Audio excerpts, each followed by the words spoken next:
Welcome to ACADIANA Support Services Annual In-Service Training.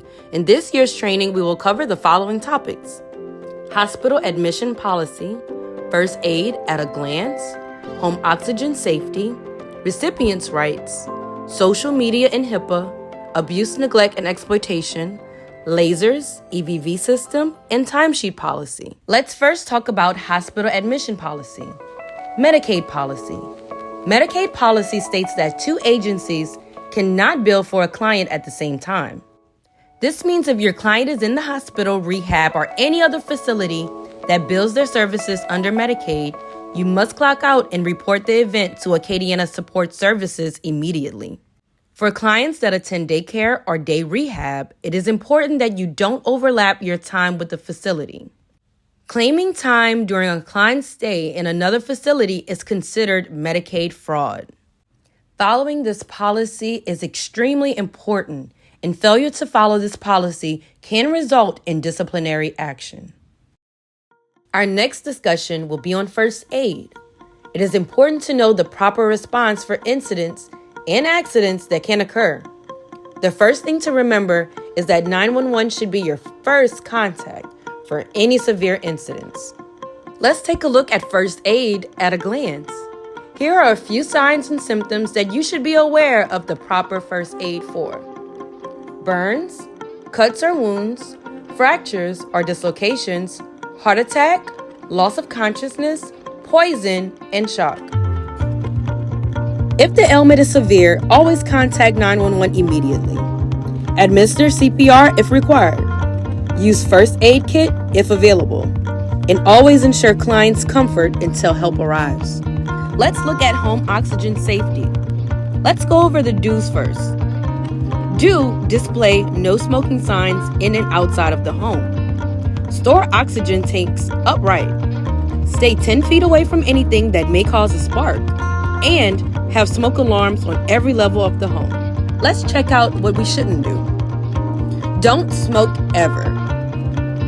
Don't wear oxygen near a stove, fireplace, or candles. Don't use products with petroleum jelly, menthol rubs, or lip balm. And don't drape clothing or lean on the oxygen tanks. A&E or AN. This topic is one that we review annually. As a caregiver, it is important that you know the types of abuse and what signs to look for.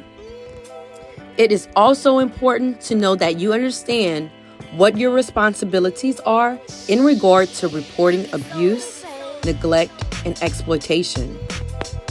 There are 4 types of abuse: physical, verbal, mental, and sexual. When we think of abuse, it is common to think of the physical form. That is what we can't see, the pain and impairment that results directly from pushing, shoving, and hitting. But we must also be aware of the verbal, mental, and emotional form of abuse, which is taunting or harassing a person, cursing at someone, making them feel bad, or humiliating them. And lastly, there is sexual abuse. This is the unwanted sexual activity in which perpetrators use force, make threats, or take advantage of victims not able to give consent. And because our clients are mostly in a vulnerable population, we should be aware of all types of abuse. Neglect. This is the failure to give proper care. This is important in home care because we service individuals that are mainly dependent on others for life necessities. Necessities that is food, water, shelter, and hygiene. If you arrive to a client's home and the space is not livable, or you notice there is no food in the home, these are reportable neglects. Exploitation. It is the legal or improper use of a client's funds, property, or assets. So if you notice that a family member is spending a client's money without actually providing health care, food, shelter for that client, then it is a form of exploitation. We need to be aware of this type of abuse when going into the client's home. Here are some examples of exploitation. Cashing an elderly person's check without their knowledge or permission, forging their signature, deceiving them into signing certain documents, or making bank or ATM withdrawals without permission. Here's what to look for in abuse, neglect, and exploitation. Bruises, burns, lacerations, sudden difficulty walking or sitting. The client appears fearful of the primary caregiver.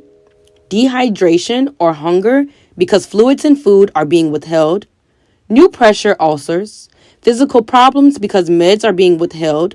Absence of eyeglasses and or hearing aids. Loss of weight and or changes in health conditions. Does client express fear or anxiety when discussing finances? Does client mention that the caregiver or relatives have been expressing an interest in his or her finances?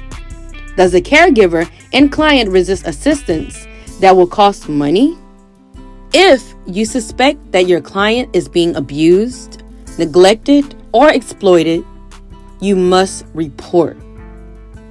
It is important to show your support by reassuring individuals who have been victimized. You can tell them things like it's not their fault and that they are safe and that you are here to help them. Do believe, respect, support, and assist. Don't doubt, judge, blame, or punish them. Let's recap. Abuse means mistreatment and an attempt to harm another person. It can be physical, psychological, verbal, sexual, financial, or spiritual. Neglect means failure to provide an individual with life's necessities. It can be physical, psychological, medical, financial, or educational. Exploitation means to take advantage of someone for your own benefit. It can be theft, forgery, social media posts, or sexual exploitation.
LASRS, or lasers, is our electronic visit verification system. Policy requirements.